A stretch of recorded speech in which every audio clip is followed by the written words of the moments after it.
अपने सब सुन रहल छी MM प्रोडक्शन भक्ति में प्रस्तुति गायक सोनू।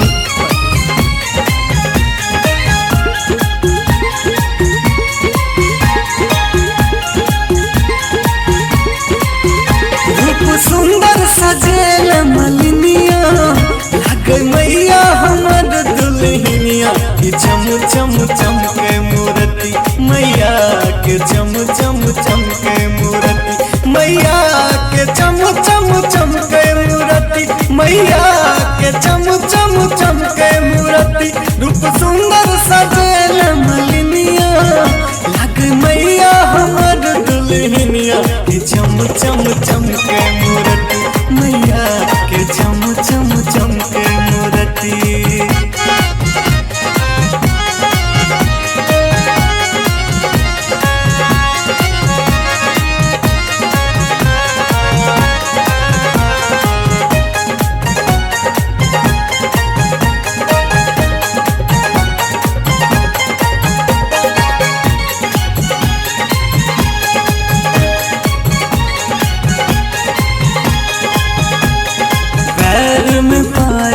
हाथ में कंगन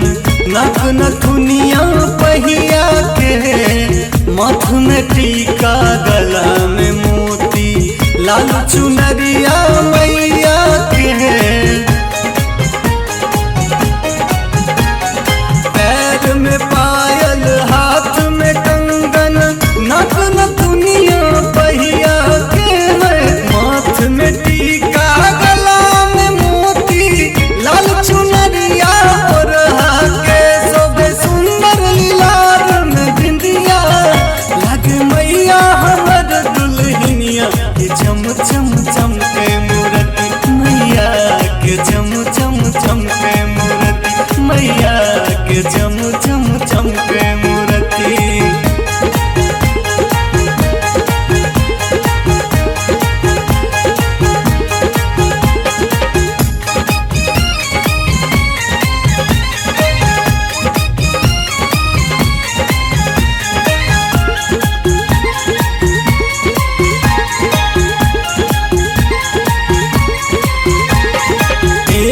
हाथ में चक्र सुदर्शन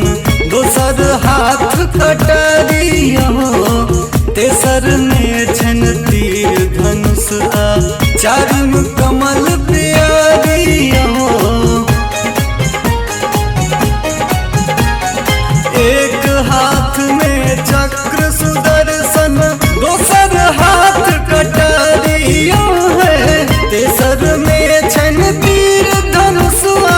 चारिम कमल प्यारिया तोहर हाथ में जादू मलिनिया लगे मैया हमर दुल्हनिया के चम चम चमके मूर्ति मैया के चम चम चमके मूर्ति मैया के चम चम चमके मूर्ति।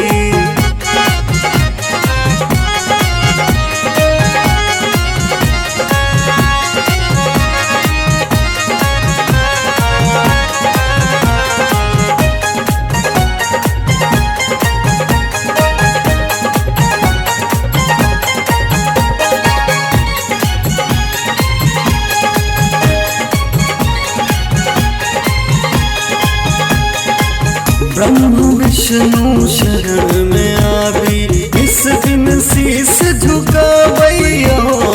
मुकेश मनीषा चरण पखारे कीर्तन माँ के करावैया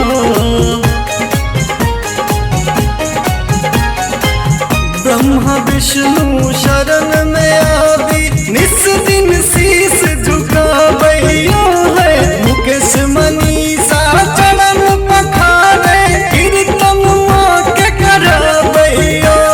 सोनू परदेसी भजनिया लगे मैया हमर दुल्हनिया के चम चम चमके मूर्ति मैया के चम चम चमके मूर्ति मैया के चम चम चमके मूर्ति रूप सुंदर सजेल मलिनिया लगे मैया हमर दुल्हनिया के चम चम चमके मूर्ति मैया के चम चम चमके मूर्ति मैया के चम चम मैया